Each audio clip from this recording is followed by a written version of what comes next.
Today's broadcast of the Spring Racing Carnival is proudly brought to you by the TAB. Get a run for your money on the TAB.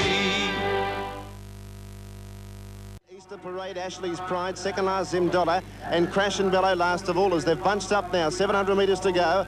And the leader is Fiesta's Promise, 3/4 to Solar Orbit. Out wide of Moorish Dancer, followed by Jewel of the Sun in need of a run. Centrality next, and wider out Rising Light from Easter Parade, needing some luck as they made the turn. 400 metres left to go. Fiesta's Promise led around the corner by a length. Moorish Dancer went up on the outside. Solar Orbit under pressure, then Jewel of the Sun. Easter Parade getting out and running on strongly from Centrality, and then Ashley's Pride. 250 metres to go. Easter Parade went up on the outside of Solar Orbit and Fiesta's Promise. Easter Parade hit the front, 150 out. Fiesta's Promise battling on. Then Moorish Dancer, Ashley's Pride, Centrality, Solar Orbit. Easter Parade on the outside, hit the front, 50 to go, and Easter Parade's going to be too strong. Big win with a big weight. Easter Parade 3/4 of a length to Fiesta's Promise. Ashley's Pride third. Crash and Bellow made up good ground for fourth, and then Solar Orbit. Followed in by Moorish Dancer, pretty disappointing from Centrality, Zimdola. Jewel of the Sun and Rising Light was back at the tail of the field.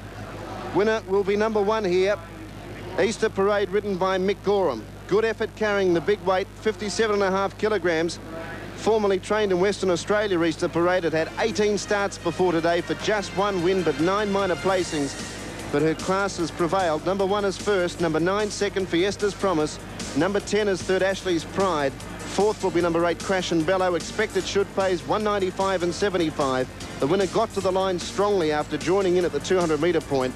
Second placing, Fiesta's Promise, expected $1.10, and third placing going to number 10, Ashley's Pride, about 205. They're the expected should pays. Fiesta's Promise, a cheeky performance, settled well.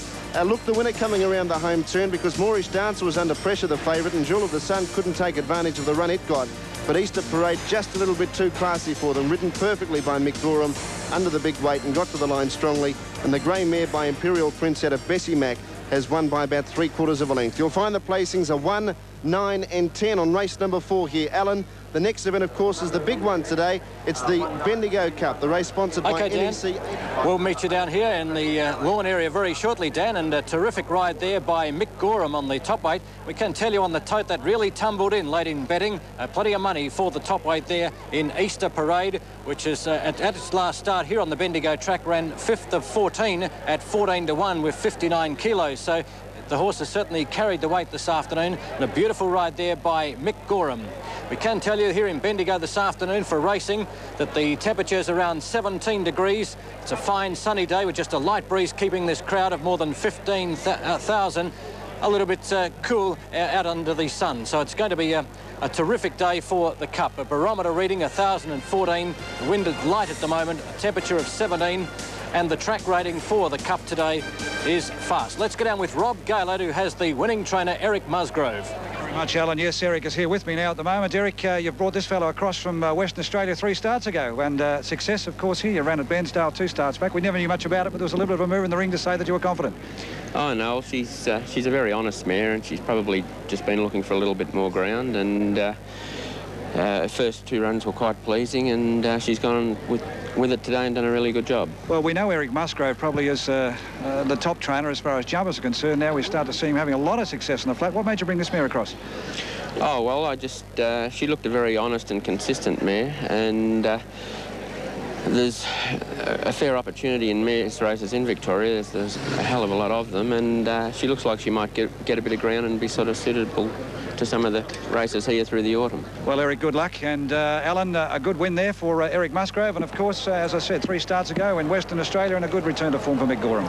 Yes, Rob, and I guess you've got the money as well. So Easter Parade taking out the first leg of the TAB Quadrillas. Easter Parade taking out the first leg of the TAB Quadrillas. We have a look at the lawn area there, and a terrific crowd out here at the Epsom Racecourse at Bendigo in central Victoria this afternoon as we follow Mick Goreham into the weigh-in scales.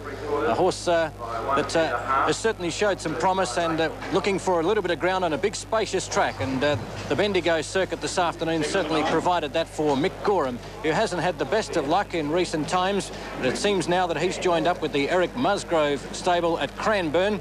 and he's certainly picking up some pretty handy rides for that particular stable. And the winner, Easter Parade, has paid $1.90 a win and $75 a place.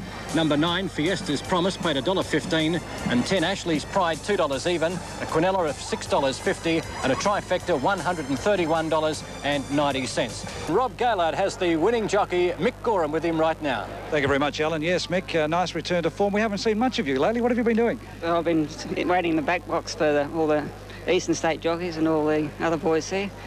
Well, this mare, having a chat with Eric before, he's brought it across from Western Australia. 2 starts, perhaps, let's say, up in the Gippsland area at Bairnsdale, and, of course, your last start up here at Bendigo. Fairly well positioned throughout midfield, tracking the field around. Did you give her much of a chance, or when did you feel that you perhaps had the race in your keeping? Well, I did think she could win the race. I thought, probably the distance was the biggest thing, the biggest hurdle for it, because she'd run some good races in the 1100 metre races, and she was crying out for a bit more, and I just thought the mile might have tested her, but she ran full of running. Well, it's a good training performance from Eric, stepping up from 1100 to a mile. Yes, well, he's a good trainer. His name's always up there. Mick, just before you leave us, frustrating time for a lot of you jockeys, I must admit. I mean, come the spring carnival time, you do all the hard work here, and all of a sudden we see a lot of the interstate guys coming across, picking up the cream of the mounts. I suppose some consolation to be able to come to meetings like this and be able to pick up a winner. Yes, well, I was quite fortunate that I sort of got on this mare. She rode her first 2, and she had ability, and they're the easy ones to ride. The ones with ability, it's that's why the top jockeys sort of get on the best ones, because they keep winning and they're offered these good horses, and they're so easy to ride. Well, Mick, let's hope you get a few more rides, and let's hope we see you back here in the saddling paddock saluting the judge again. Thank you. OK, Mick Goreham there talking with Rob Gaillard, and Mick, certainly a great win for him this afternoon. We'll be back with the NEC Bendigo Cup preview right after this break.